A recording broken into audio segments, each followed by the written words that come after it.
Bit of controversial news here, guys. EVgo, they're being supported by the Biden administration. The idea here is to create a rival for Tesla's supercharger network. I believe the US government sort of sees Tesla's supercharger dominance as a monopoly, and they want to end this. Let's be honest, let's be frank about this news. This news it's very clear the US government wants EVgo to create a very, very strong rival for Tesla to kind of reduce Tesla's stranglehold on the EV charging industry in the United States. And here are the details behind this enormous loan, a loan that we've never seen for any other car company, or any other company, period, for EV charging. Hello, my friends. Welcome to the channel. I'm Sam Evans. You're watching the Electric Viking. Great to have you with us. If you're wondering, what the hell am I doing here? I'm at a friend's house here in Pismo Beach in California, which is about 4 hours, 3 or 4 hours, about 4 hours north of Los Angeles, and it's an amazing place, I can tell you that now. EVgo, they have received a commitment from the Department of Energy for a $1.05 billion loan. Now, they also will get some money just given to them, but this loan is in addition to that money they'll be receiving that will be a non-loan. This is quite a staggering sum, if you ask me.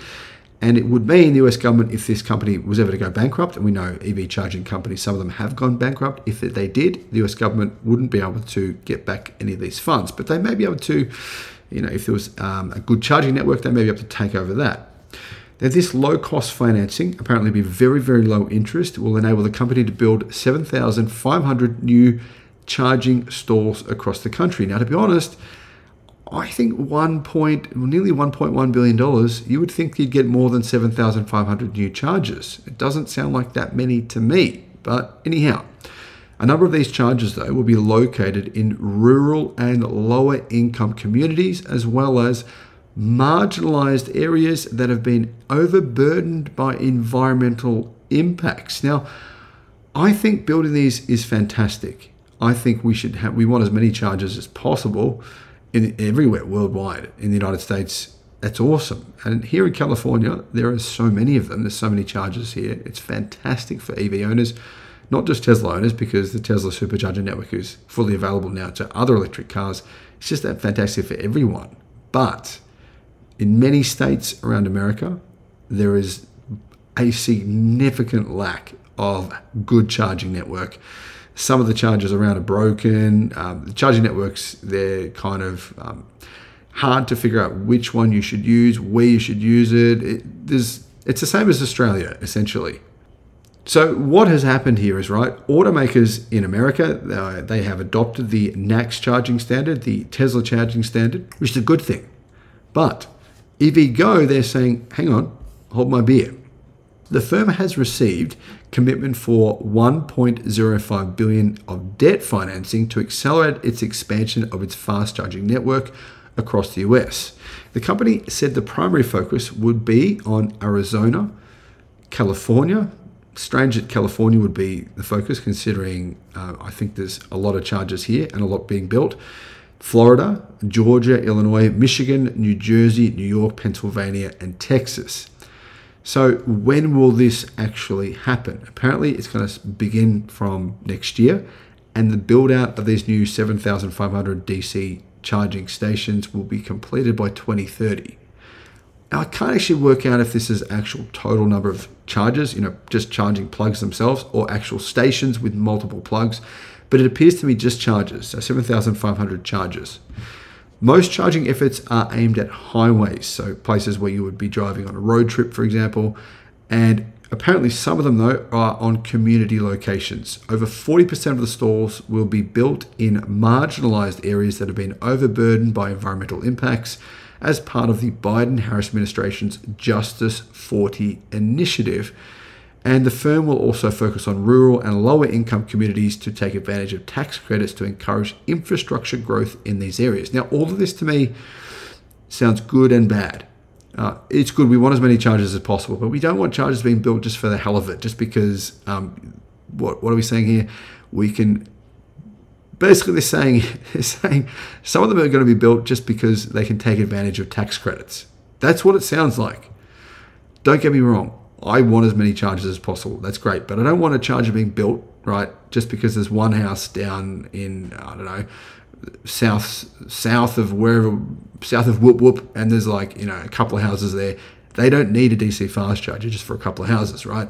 You need to do the numbers. You need to do the maths here. We want EVs to be adopted as quickly as possible, but the focus needs to be first, in my opinion, on communities with lots of people. You know, 5,000 people in a community. Yeah, great. Put in a few DC fast chargers. Don't do this simply because you're going to get tax credits for it. You're going to get a loan for it because it says this area has been marginalized. Because remember, the majority of people will charge at home. More than 95% of charging is done at home. So encouraging these people to get an EV in the first place and to educate them on EVs, maybe get a home wall charger, that might be a good first step for a lot of these rural communities, rather than saying, well, if you build them in marginalized areas, we'll give you tax credits. But anyhow, maybe I'm reading that wrong, and maybe all of them will be built in a very logical way that makes sense. I don't know. What do you guys think? Now, EVgo is saying this build-out will create more than 1,000 jobs, and the company has stated they're investing in next-generation charging infrastructure that will enhance the customer experience and will begin rolling out this new infrastructure in 2026. In a statement, the company said, Biden-Harris administration's goal of increasing EV charging access in the communities that need it most is what they're planning on. This historic investment will meaningfully accelerate our network expansion to provide public charging to EV drivers across the US. Stock has gone crazy. EVgo stock shares are up more than 50%. And, well, if you've invested in the company, well done. You've just gained a whole lot. I mean, if you've sold, you've just gained a whole lot of money. Now, there are some people speculating that this loan will never be repaid. This is simply a gift, and it's highly unlikely that this is anything more than a gift, and it's not really a loan. Now, I don't know if that's true, but some commenters are making that claim. Now, some people believe that this money is being gifted, and they don't understand why. They think this isn't reasonable, it won't be paid back.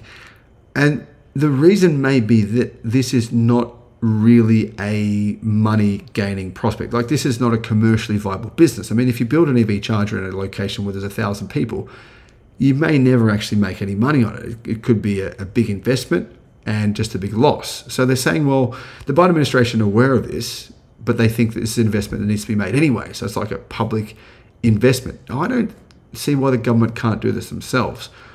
But maybe the other option, guys, here would be to get Tesla to do this. And you could say to Tesla, well, this is going to be some sort of joint venture partnership.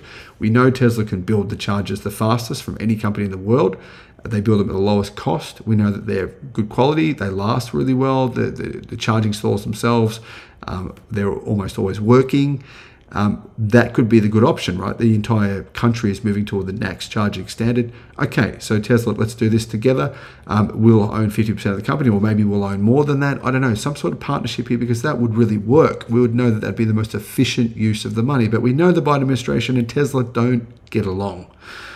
And I don't think that's Tesla's fault. I think the Biden administration have decided, because Tesla are not unionized, that they are maybe marginalizing Tesla a little bit. And that's another reason here why this is controversial.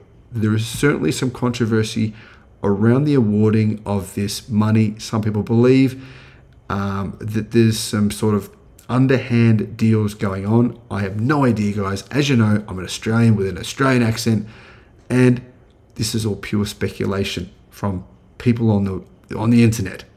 But I want to know what your thoughts are. Do you think this loan is intended to be paid back? Do you think that potentially it's not the best use of these funds, or is this just a good move? I don't know. What are your thoughts? Let me know in the comments. Thanks for watching.